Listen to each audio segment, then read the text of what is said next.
ETF index mutual funds నేర్చుకుని stock మార్కెట్లో రాణించాలనుకుంటున్నారా? వెంటనే ఈ నెంబర్కి కాల్ చేయండి. హాయ్ హలో నమస్తే welcome back to our channel. ఈరోజు మనతో ఉన్నారు స్టాక్ మార్కెట్ అనలిస్ట్ అయిన సుందర రామిరెడ్డి గారు. సార్తో మాట్లాడతాం. నమస్కారం సార్. నమస్తే సార్, స్టాక్ మార్కెట్ ముఖ్యంగా ఇందులో ఎస్ఐపి అనేది ఒక రాజ్యం వెళ్తుందని చెప్పాలి. ఎందుకు అంటే ఇన్వెస్టర్స్ అయి ఉండొచ్చు, ఇన్వెస్ట్మెంట్కి సంబంధించి ఎటువంటి నాలెడ్జ్ లేని డబ్బుల నుండి ఇన్వెస్ట్ చేయాలనుకునే వాళ్ళు అయి ఉండొచ్చు, పొలిటీషియన్స్ అయి ఉండొచ్చు, సినీ సెలబ్రిటీస్ అయి ఉండొచ్చు. వీళ్ళందరూ కూడా ఒక పక్కన స్టాక్స్ పక్కన పెట్టి కామన్గా ఇన్వెస్ట్ చేసే ముఖ్యమైన పద్ధతి మ్యూచువల్ ఫండ్స్ అనే ఒక కాన్సెప్ట్. ఈ మ్యూచువల్ ఫండ్స్ అనే కాన్సెప్ట్ ఇది సహీ అయిన కొంతమంది బ్రాండింగ్ చేస్తున్నారు. Funds are subject to market risks అని చెప్పేసి మరి కొంతమంది దీన్ని పుష్ చేస్తూ ఉన్నారు. నా అంశం ఏంటంటే ఈ మ్యూచువల్ ఫండ్ అనేది చాలా పెద్దగా గ్రో అవుతుంది కదా. దీని యొక్క వ్యాలిడిటీ ఏంటి, దీని యొక్క విధానం ఏంటి, ఇది ఎంత పెద్ద ఇండస్ట్రీ తెలుసుకోవచ్చా? సో ఇప్పుడు ఇది total sizes almost more than 50 lakhs crore అండి.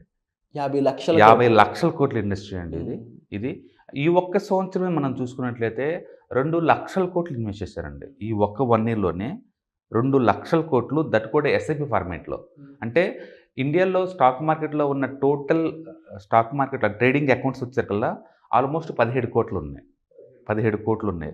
డూప్లికేట్లు తీసేస్తే యూనిక్ ఉన్న అకౌంట్స్ అంటే ఒక పాన్ కార్డుకి ఒక అకౌంట్ లెక్కేసుకుంటే ఆల్మోస్ట్ 8 కోట్లు ఉన్నాయి ఇండియాలో. Okay, mutual fund total accounts వచ్చే 8 కోట్లు ఉండి 8.4 crores అండి. అంటే ఎంతమంది అదొక ఉద్యమం లాగా తీసుకొని స్టాక్ మార్కెట్లో ఇన్వెస్ట్ చేస్తున్నారో మనం దాన్ని బట్టి అర్థం చేసుకోవచ్చు. నెలకి యావరేజ్ మీద 19,000 crores వస్తున్నాయండి ఎస్ఐపి ద్వారా. 19,000 కోట్లు పర్ మంత్ వచ్చేట్లా ఇండియన్ స్టాక్ మార్కెట్లోకి ఎస్ఐపి ఫార్మేట్లో వస్తున్నాయి ఒక నెలకి. ఇవి కాకుండా డైరెక్ట్గా లంసం పెట్టే వాళ్ళు చాలా మంది ఉంటారు. ఓకే, ఎస్ఐపి ఫార్మేట్లో కాకుండా డైరెక్ట్ ఒక్కొక్కసారి మన దగ్గర లంసం ఉంటారు, ఒక్కొక్కసారి బల్క్లో ఉంటుంటారు. వాళ్ళు ఎక్స్ట్రా అనమాట. అంటే ఈ ఒక్క 1 yearలో లాస్ట్ మనం చూసుకున్నట్లయితే 2016లో మొత్తం ఇయర్ మొత్తం కలిపి 43,000 crores మాత్రమే వచ్చింది. 2018లో 67,000 crores వచ్చింది మార్కెట్లోకి. 2018లో 92,000 crores. ఫస్ట్ టైం 2020లో 1,00,000 కోట్లు దాటిందండి. 2020లో 24లో ఇప్పుడు 2 లక్షల కోట్లు దాటింది. అంటే ఎవ్రీ 4 yearsకి లిటరల్లీ మనం డబుల్ అవుతున్నాం. ఇది ఇంకా కంటిన్యూస్ అవుతుందండి. ఎందుకంటే ఇండియాలో ఇప్పుడిప్పుడే ఈ ఫైనాన్షియల్ లిటరసీ బాగా పెరుగుతుంది. ఈక్విటీలో ఇన్వెస్ట్ చేసే కల్చర్ కూడా బాగా పెరుగుతుంది. పర్టికులర్గా యూత్కి జాబ్ రాగానే మొదట ఈ ఎస్ఐపీలో పెట్టేస్తున్నారు. ఎందుకంటే ఒకప్పుడు ఈ ఫైనాన్షియల్ లిటరసీ ఇంత ఉండేది కాదు, అండ్ సోషల్ మీడియా ఇంత అవేర్నెస్ ఉండేది కాదు. ఇవాళ రేపట్లో అందరూ ఈ అవేర్నెస్ బాగా పెరిగిపోయి ప్రతి ఒక్కళ్ళు కూడా ఈ ప్యాసివ్ ఇన్కమ్ మీద బాగా ఇంట్రెస్ట్ చూపిస్తున్నారు. అందుకని ఈ మ్యూచువల్ ఫండ్స్, ఎస్ఐపి పదాలు ఈ మధ్య ఫ్రీక్వెన్సీగా మనం వింటానమాట.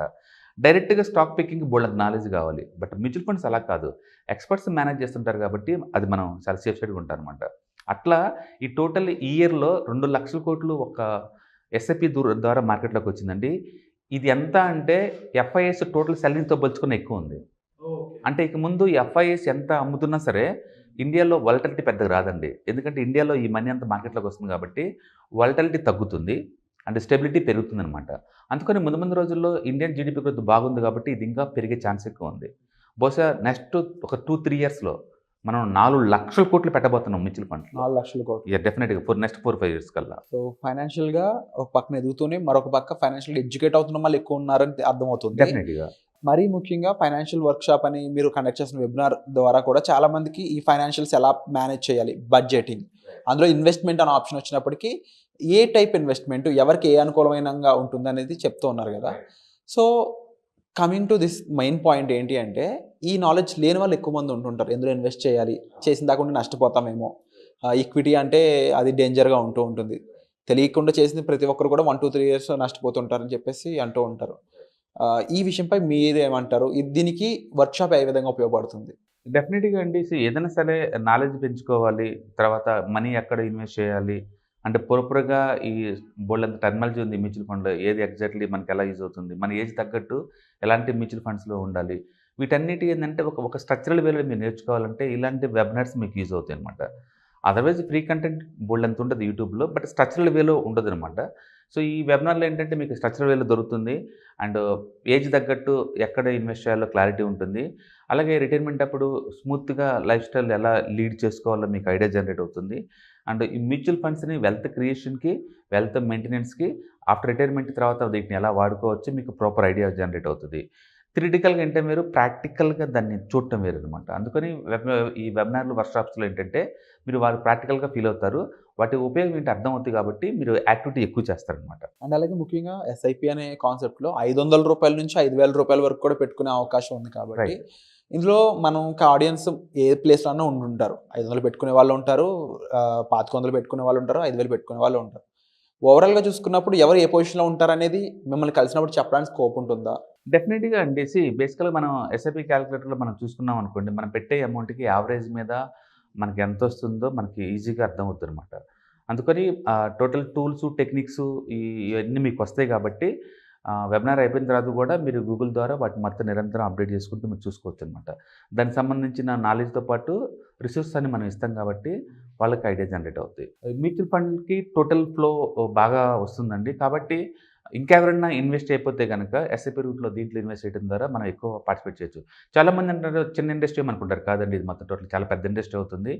కాకపోతే ఇండియాలో ఏంటంటే ఎక్కువ మందికి కంఫర్ట్ అనిపించేది real estate and gold and bank deposits. Traditional way of traditional వేలో. ఎందుకంటే పేరెంట్స్ నుంచి ఆ నాలెడ్జ్ వాళ్ళకొస్తుంది కాబట్టి వాళ్ళకి అదే కంఫర్ట్‌గా అనిపిస్తది. టెక్నికల్‌గా ఏంటంటే ఇప్పుడు కొత్తగా స్మార్ట్ ఫోన్‌లు వాడుతున్నారు కాబట్టి ఇప్పుడు ముందు జనరేషనోళ్ళు డెఫినిట్‌గా వాటిని దాటి బయటకొస్తారండి. ఎందుకంటే ఇందులో ఎక్కువ రిటర్న్స్ వస్తాయి కాబట్టి. ఎక్కువ డిస్కౌంట్ సేల్ నడుతుంటది దీంట్లో అప్పుడప్పుడు కాబట్టి. సో, డెఫినిట్‌గా ఈ ప్రొడక్ట్ బాగా అట్రాక్ట్ చేస్తది. అండ్ రెండోదేంటంటే మ్యూచువల్ ఫండ్‌లో ఇవాళ రేపట్లో అవేర్‌నెస్ బాగా పెరుగుతుంది కాబట్టి ఎవరికి ఎంతెంత వస్తుందో అదొక స్ప్రెడ్ అవుతుంది సొసైటీలో. వాళ్ళు చెక్ చేసుకున్నప్పుడు ఏంటంటే ట్రెడిషనల్‌తో పోల్చుకుంటే దీంట్లో ఎక్కువ రేట్ ఆఫ్ రిటర్న్ వచ్చే ఛాన్స్ ఎక్కువుంది. ట్రెడిషనల్‌గా ఎంతొస్తుందండి? బ్యాంక్‌లో పెడితే నీకు 9% దాకా వస్తుంది. ఇల్లు కొని రెంట్‌లకిస్తే నీకు 3-4% కన్నా ఎక్కువ రాదు.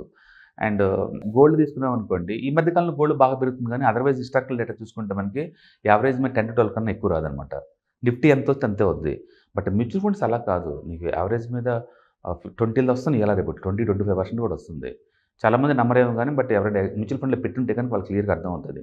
20-25 దాకా వస్తుందనమాట. అందుకని ముందు రోజుల్లో ఇవి పెరగడమే తప్ప తగ్గడాలే ఉండదు. అంటే ఎక్కువ మంది కూడా స్టెప్ ఇన్ అవ్వబోతున్నారు కాబట్టి ఫుట్ ఫాల్స్ ఎక్కువ ఉన్నప్పుడు కూడా దాన్ని మార్కెట్ రైజ్ పెరిగే స్కోప్ ఉందంటారు. డెఫినెట్‌గా ఇండియా జీడీపీ గ్రోత్ పెరిగే కొద్దీ, ఈ పొలిటికల్ స్టెబిలిటీ, ఈ ఎక్స్‌పోర్ట్స్ పెరిగే కొద్దీ అండ్ ఇండియా పొటెన్షియల్ పెరిగే కొద్దీ ఈ మార్కెట్ ఇంకా పెరిగే ఛాన్స్ ఎక్కువ ఉంది. ఫర్ ఎగ్జాంపుల్ ఈ సంవత్సరం ఇన్‌కమ్ టాక్స్ ఫైలింగ్స్ మొత్తం కార్పొరేట్ టాక్స్ కావచ్చు, లేదా పర్సనల్ ఇన్‌కమ్ టాక్స్ కావచ్చు, గవర్నమెంట్‌కి వచ్చిన టాక్స్ ఇన్‌కమ్ 20,00,000 కోట్లండి. 20,00,000 కోట్ల రూపాయలొచ్చింది. అందులో వండర్ ఏందంటే పర్సనల్ ఇన్‌కమ్ టాక్స్ 24% పెరిగింది. అంటే పర్సనల్ ఇన్‌కమ్ టాక్స్ గ్రోత్ 23% ఉంది. అంటే ఊహించండి. అండ్ కంపెనీ గ్రోత్ ఏమో 9% దాకా ఉంది. అంటే ఓవరాల్‌గా 20,00,000 కోట్లు గవర్నమెంట్‌కి ఒక టాక్స్ ఇన్‌కమ్ వస్తుంది. అండ్ జీఎస్టీ చూసినా సరే ఎవ్రీ ఇయర్ యావరేజ్ మీద 17,00,000 కూడా వస్తుంది. ఏ లెక్క చూసినా సరే ఇవి హై ఎండ్ ఇన్‌కమ్ అన్నట్టు గవర్నమెంట్‌కి. ఇవన్నీ వస్తున్నాయి అంటే పబ్లిక్‌కి ఇన్‌కమ్ పెరిగితేనే కదా కట్టేది. అంటే నేచురల్‌గా అందరూ కూడా గ్రోత్ స్టేజ్‌లో ఉన్నారు. అందరికి కూడా ఇన్‌కమ్ పెరిగిపోయింది. So, automobile exports all time హైలో ఉన్నాయి. మొబైల్ ఎక్స్‌పోర్ట్స్ ఆల్ టైమ్ హైలో ఉన్నాయి. అండ్ ఇండియాలో ఇన్‌కమ్ లెవెల్స్ ఆల్ టైమ్ హైలో ఉంది. జీడీపీ గ్రోత్ ఆల్ టైమ్ హైలో ఉంది. Government talks collection all time హైలో ఉంది. వీటన్నిటి ఎఫెక్ట్ స్టాక్ మార్కెట్‌లో ఉంటుంది లాంగ్ టర్మ్ పాయింట్ ఆఫ్‌లో. అలాగని స్టాక్స్ ఎవ్రీడే మూవ్ అవ్వాలని నేను అంటలేదు. సో, నేచురల్‌గా అన్ని అసెట్స్ మూవ్ అయ్యే ఛాన్స్ ఉంది. ఇండియాలో రియల్ ఎస్టేట్ బాగా మూవ్ అయ్యే ఛాన్స్ ఉంది. అండ్ స్టాక్ మార్కెట్ కూడా బాగా మూవ్ అయ్యే ఛాన్స్ ఉంది. So, next decades belongs to India. Entire world మీద ఎక్కువ జీడీపీ గ్రోత్ ఉన్న కంట్రీ ఇండియానండి. ఇది నెక్స్ట్ 10 ఇయర్స్ కంటిన్యూ అవుతది. Wonderful sir. సో, ఇలా ఇన్వెస్ట్‌మెంట్స్ అనేవి ఏ విధంగా ఉన్నాయి? మీ సిట్యుయేషన్ ప్రకారం మీరు జాబ్ చేస్తున్న వాళ్ళు అయ్యుండొచ్చు, బిజినెస్ చేస్తున్న వాళ్ళు అయ్యుండొచ్చు, లేకపోతే ఇన్వెస్ట్‌మెంట్ ఇప్పుడే స్టార్ట్ చేద్దాం అనుకుని ఇనిషియల్ జాబ్ చేసేవాళ్ళు అయ్యుండొచ్చు. ఏ సిట్యుయేషన్‌లో ఉన్నా సరే మీకు ఒక మంచి పోర్ట్‌ఫోలియో రెడీ అవ్వాలి, మీకు ఒక మంచి ఇన్వెస్ట్‌మెంట్ స్ట్రాటజీస్ తెలియాలనుకున్నట్లయితే అప్‌కమింగ్ ఫైనాన్షియల్ వర్క్‌షాప్ ఏదైతే ఉందో దానికి మీరు అటెండ్ అవ్వచ్చు. By calling the following numbers వాటికి కాల్ చేసి ఎన్రోల్ చేసుకోండి. వచ్చే ఎపిసోడ్‌లో మళ్ళీ కలుద్దాం. Thank you so much sir. Thank you sir. Suman టీవీలో మీ పర్సనల్ అండ్ బిజినెస్ ప్రమోషన్స్ కోసం కింది నెంబర్కి కాంటాక్ట్ చేయండి.